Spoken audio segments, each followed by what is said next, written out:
Dance till your sweat runs down. Your time to die has... Hi guys, I wanted to talk about something a little different today. I want to talk about art. I've been the subject of an artist work only twice in my life that I can recall at this moment. The first time was when I was made into a caricature. And that caricature was an anthropomorphic pencil.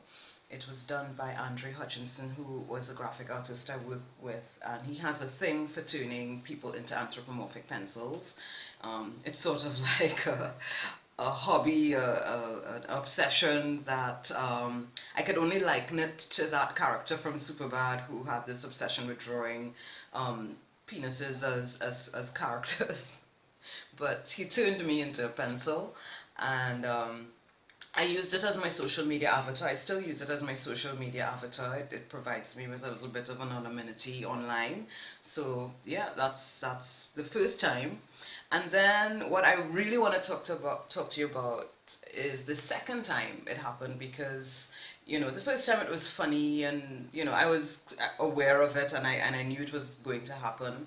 The second time though, it completely took me by surprise. It was at the second Global Challenges retreat at Oxford University, and met up with a colleague and creative partner of mine, Earthan Raastoff, and he said, "I have a surprise for you," and he just unveiled this portrait done by an artist called Hedda Hondon, who lives in Denmark, which is where he's from as well, who never met me. I had no idea that this was coming, that this, this bit of work, interpretive work, was being done with me as the subject.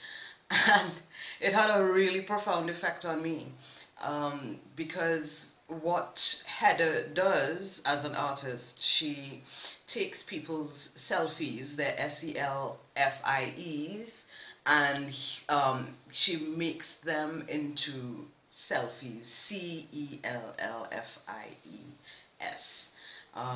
And the selfies are basically, it's impressionistic work. It's her expressing her impression of your mood, of everything instinctive that she's gotten from looking at your selfie. And it's not some kind of mystical, spiritual, religious thing or anything like that. It is just like pure artistic instinct and first impression, and it's all done from a really positive place. So I've learned from reading about her process.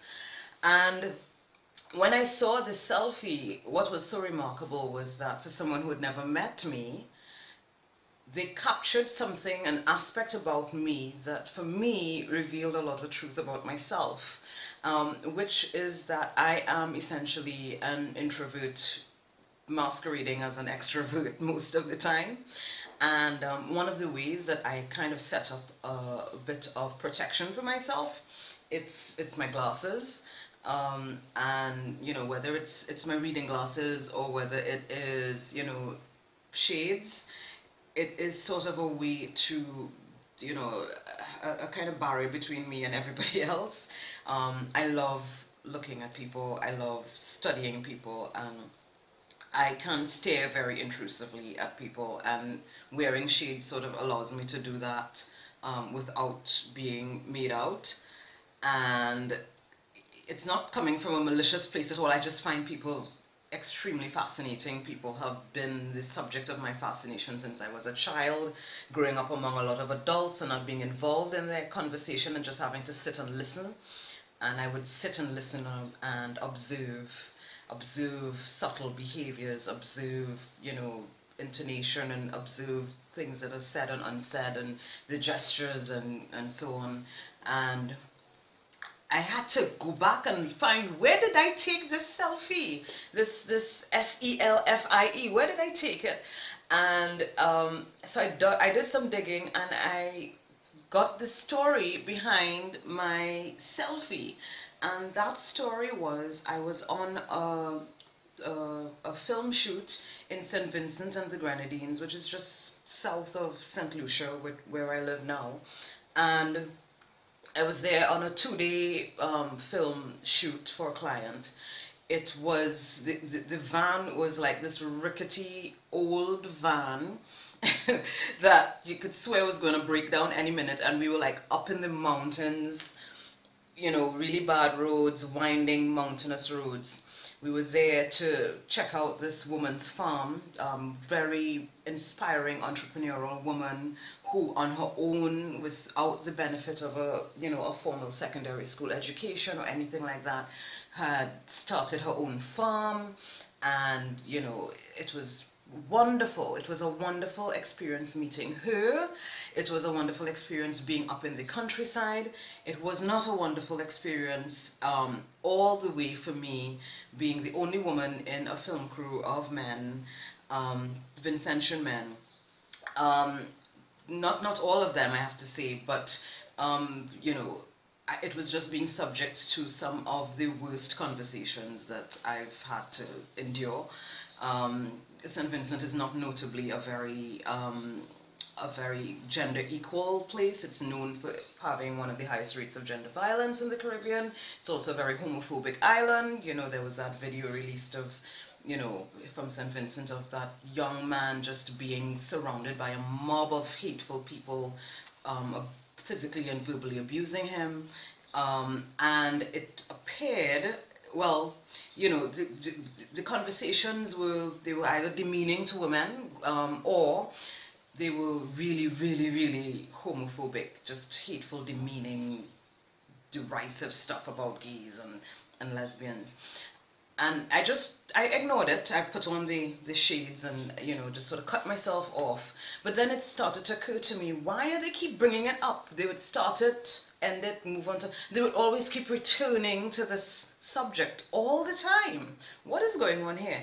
And then I realized, oh, right, someone I worked with who knows me and knows who I am, obviously told the rest of them. He's not here now to take responsibility for it, but he's passed on, because Caribbean men, they gossip just as much as the women do. He passed on that information to the guys that were there, and they were trolling. They were trying to gaslight me to see if they could get a rise out of me by continuously bringing up this subject, and you know, in a very demeaning and derisive way. And when I realized that, I just, you know, the shades came off, and I'm like, you know, there are really like several independent scientific studies now that are showing that men who constantly obsess over this subject, it's because they have latent homosexual tendencies themselves. Conversation ended right there. And yeah, that was that. By the end of the day, we were at a bar, we drank a few beers, things were fine. Subject did not come up again. I think they left there with probably a little confusion, but I think overall just, you know, respect. And that was the story behind my selfie. That was the story behind my selfie. And other people have had selfies done, fortunately, who have been lucky enough to have selfies done by Hedda Hondon, and I urge you, go back and find what was the story behind the selfie, and did the CELLFIE that Hedda did it capture something that brought up a bit of truth for you that you probably did not see in yourself before? Because it certainly did so for me. Behind, you know, those glasses, there is a whole network of neurons and, you know, just firing off, you know, all kinds of brilliant and scary and wonderful and tragic and intrusive and insightful things are happening behind those shades when I have them on.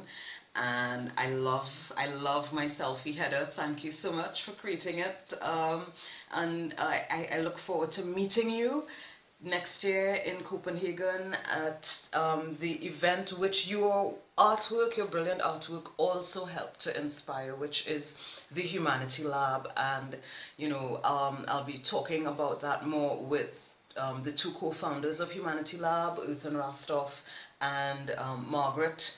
The three of us in Margaret's kitchen, you know, looking at Hedda's art. This whole thing just, it was a wonderful alchemy of ideas coming together that led to us creating an event called Humanity Lab.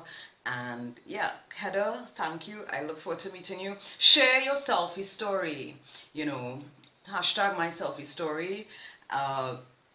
And check out Hedda's site, ArtTheCore.com, and all the other, you know, selfies that she's done. And you can have one. You can send your selfie to her and have her done, do it. She'll be, you know, you can, if you want to share the experience while she's doing it, however you want to, you know, interact with her, you know, it's a truly organic thing. So yeah, have that experience. Turn your selfie into a work of solution art, you know, that just reveals your core selves, your core being, strips you down to something that is just unique about you. And yeah, that's it. That's my little bit on art. Have a wonderful day and bye. Eat like it's your last meal. Run with wings on your heels. Dance till your sweat runs down. Your time to die